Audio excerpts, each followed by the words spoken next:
Tuck Everlasting by Natalie Babbitt. What if you could live forever? The prologue. The first week of August hangs at the very top of summer, the top of the livelong year. Like the highest seat of a Ferris wheel when it pauses in its turning, the week that comes before are only a climb from the balmy spring, and those that follow a drop to the chill of autumn, but the first week of August is motionless and hot. It is curiously silent, too, with blank white dawns, and glaring noons, and sunsets smeared with too much color. Often at night there is lightning, but it quivers all alone. There is no thunder, no relieving rain. These are strange and breathless days. The dog days, when people are led to do things they are sure to be sorry for after. One day at a time, not so very long ago, 3 things happened, and at first there appeared to be no connection between them.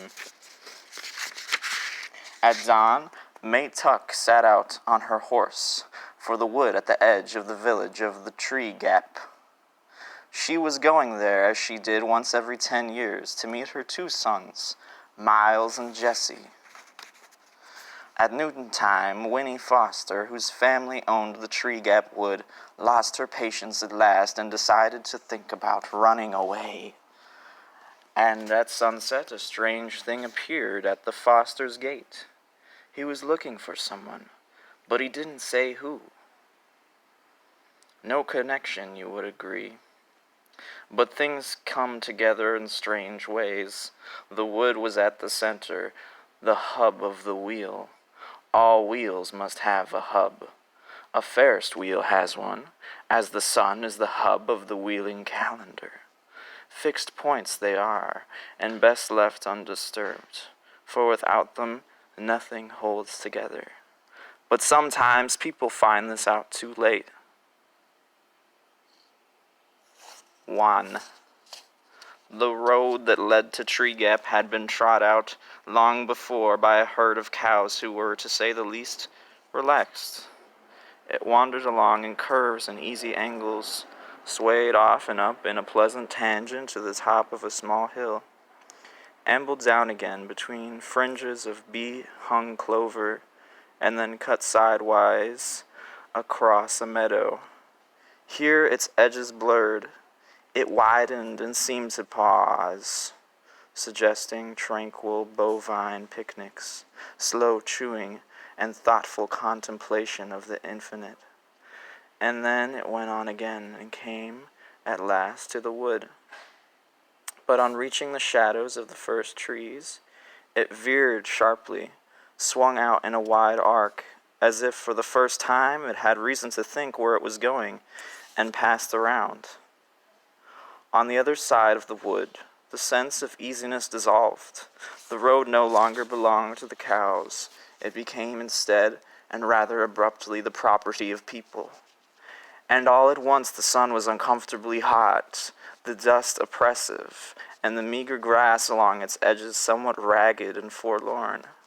On the left stood the first house, a square and solid cottage with a touch-me-not appearance, surrounded by grass cut painfully to the quick and enclosed by a capable iron fence some 4 feet high, which clearly said, "Move on, we don't want you here."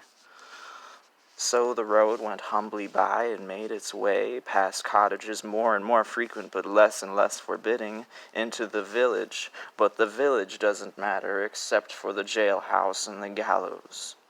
The first house only is important. The first house, the road, and the wood. There was something strange about the wood.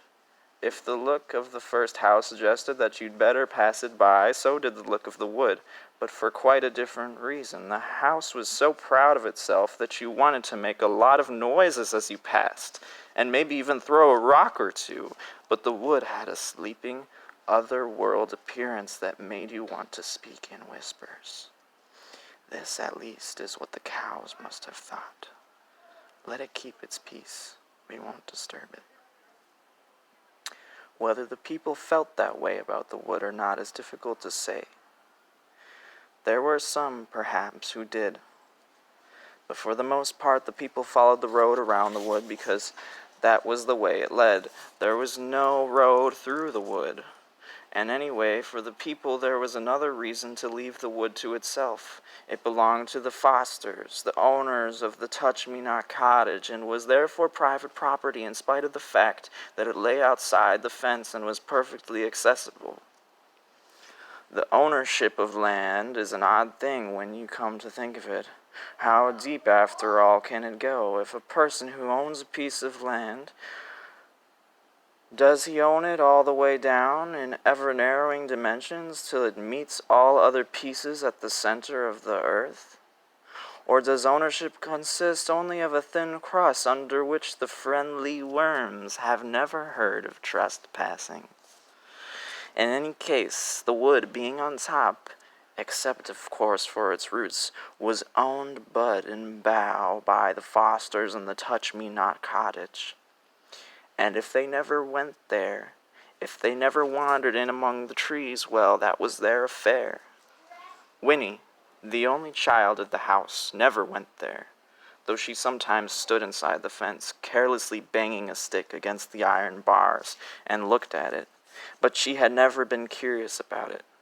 Nothing ever seems interesting when it belongs to you, only when it doesn't. And what is interesting, anyway, about a slim few acres of trees? There will be a dimness shot through with bars of sunlight, a great many squirrels and birds, a deep, damp mattress of leaves on the ground, and all other things just as familiar, if not so pleasant, like spiders, thorns, and grubs. In the end, however, it was the cows who were responsible for the wood's isolation, and the cows, through some wisdom, they were not wise enough to know what they had possessed. Were they wise indeed? If they had made their road through the wood instead of around it, then the people would have followed the road. The people would have noticed the giant ash tree at the center of the wood, and then in time they'd have noticed the little spring bubbling among its roots in spite of the pebbles piled there to conceal it. And that would have been a disaster so immense that this weary old earth, owned or not to its fiery core, would have trembled on its axis like a beetle on a pin. 2. And so at dawn that day in the first week of August, May Tuck woke up and lay for a while, beaming at the cobwebs on the ceiling. At last she said aloud, "The boys'll be home tomorrow." May's husband, on his back beside her, did not stir. He was still asleep, and melancholy creases that folded his daytime face were smooth and slack. He snored gently, and for a moment the corners of his mouth turned upward in a smile. Tuck almost never smiled except in sleep. May sat up in bed and looked at him tolerantly. "The boys will be home tomorrow," she said again, a little more loudly. Tuck twitched and his smile vanished. He opened his eyes. "Why'd you have to wake me up?" he sighed. "I was having that dream again. The good one, where we're all in heaven and never heard of Tree Gap." May sat there frowning. A great potato of a woman with a round, sensible face and calm brown eyes. "It's no use having that dream," she said. "Nothing's going to change." "You tell me that every day," said Tuck, turning away from her onto his side. "Anyway, I can't help what I dream." "Maybe not," said May. "But all the same, you should have got used to things by now." Tuck groaned. "I'm going back to sleep," he said. "Not me," said May. "I'm going to take the horse and go down to the wood to meet them." "Meet who?" "The boys, Tuck, our sons. I'm going to ride down to meet them." "Better not do that," said Tuck. I know, said May, but I just can't wait to see them. Anyways, it's 10 years since I went to Tree Gap. No one will remember me. I'll ride in at sunset just to the wood. I won't go into the village. But even if someone did see me, they won't remember. They never did before, now, did they? Suit yourself, then, said Tuck into his pillow. I'm going back to sleep. Maytuck climbed out of bed and began to dress 3 petticoats, a rusty brown skirt with one enormous pocket, an old cotton jacket, and a knitted shawl which she pinned across her bosom with a tarnished metal brooch.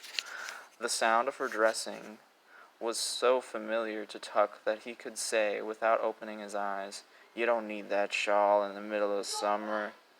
May ignored his observation. Instead, she said, "Will you be all right? We won't get back till late tomorrow." Tuck rolled over and made a rueful face at her. "What in the world could possibly happen to me?" "That's so," said May. "I keep forgetting." "I don't," said Tuck. "Have a nice time." And in a moment he was asleep again. May sat on the edge of the bed and pulled on a pair of short leather boots so thin and soft with age it was a wonder they held together. She stood and took from the washstand beside the bed a little square-shaped object, a music box painted with roses and lilies of the valley. It was the one pretty thing she owned, and she never went anywhere without it. Her fingers strayed to the winding key on its bottom, but glancing at the sleeping Tuck, she shook her head, gave the little box a pat, and drooped it into her pocket. Then last of all she pulled down over her ears a blue straw hat with a drooping, exhausted brim. But before she put on the hat, she brushed her gray-brown hair and wound it into a bun and the back of her neck. She did this quickly and skillfully, without a single glance in the mirror. May Tuck didn't need a mirror, though she had one propped up on the washstand. She knew very well what she would see in it. Her reflection had long since ceased to interest her, for May Tuck and her husband, and Miles and Jessie too, had all looked exactly the same for 87 years. 3. At noon of the same day, in the first week of August, Winnie Foster sat on the bristly grass just inside the fence and said to the large toad who was squatting a few yards away across the road, "I will, though. You'll see, maybe even first thing tomorrow while everyone's still asleep." It was hard to know whether the toad was listening or not. Certainly, Winnie had given it good reason to ignore her. She had come out to the fence, very cross, very near the boiling point on a day that was itself near boiling, and had noticed the toad at once. It was the only living thing in sight except for a stationary cloud of hysterical gnats suspended in the heat above the road. Winnie had found some pebbles at the base of the fence, and for lack of any other way to show how she felt, had flung one at the toad. It missed altogether. She fully intended it should, but she made a game of it anyways, tossing pebbles at such an angle that they passed through the gnat cloud on their way to the toad. The gnats were too frantic to notice these intrusions, however, and since every pebble missed its final mark, the toad continued to squat and grimace without so much as a twitch. Possibly it felt resentful, or perhaps it was only asleep. In either case, it gave her not a glance when at last she ran out of pebbles and sat down to tell it her troubles. "Look here, Toad," she said, thrusting her arms through the bars of the fence and plucking at the weeds on the other side. "I don't think I can stand it much longer." At this moment, a window at the front of the cottage was flung open, and a thin voice, her grandmother's, piped, "Winifred, don't sit on that dirty grass. You'll stain your boots and stockings." And another firmer voice, her mother's, added, "Come in now, Winnie, right away. You'll get heat stroke out there on a day like this. Your lunch is ready." "See," said Winnie to the toad, "that's just what I mean. It's like that every minute. If I had a sister or a brother, there'd be someone else for them to watch. But as it is, there's only me. I'm tired of being looked at all the time. I want to be myself for a change." She leaned her forehead against the bars, and after a short silence, went on in a thoughtful tone, "I'm not exactly sure what I'd do, you know. but something interesting, something that's all mine, something that would make some kind of difference in the world. It'd be nice to have a new name to start with, one that's not all worn out from being called so much, and I might even decide to have a pet. Maybe a big old toad like you that I could keep in a nice cage with lots of grass and... At this the toad stirred and blinked. It gave a heave of muscles and plopped its heavy mud ball of a body a few inches farther away from her. I suppose you're right, said Winnie. Then you'd be just the way I am now. Why should you have to be cooped up in a cage, too? It'd be better if I could be like you, out in the open, making up my own mind. Do you know they've hardly ever let me out of this yard all by myself? I'll never be able to do anything important if I stay in here like this. I expect I'd be better to run away. She paused and peered anxiously at the toad to see how it received this staggering idea, but it showed no signs of interest. You think I wouldn't dare, don't you? She said accusingly. I will, though, you'll see. Maybe even first thing in the morning, while everyone's still asleep. Winnie! Came a fur voice from the window. All right, I'm coming, she cried, exasperated. And then added quickly, I'll be right there, Mama. She stood up, brushing at her legs, where bits of itchy grass clung to her stockings.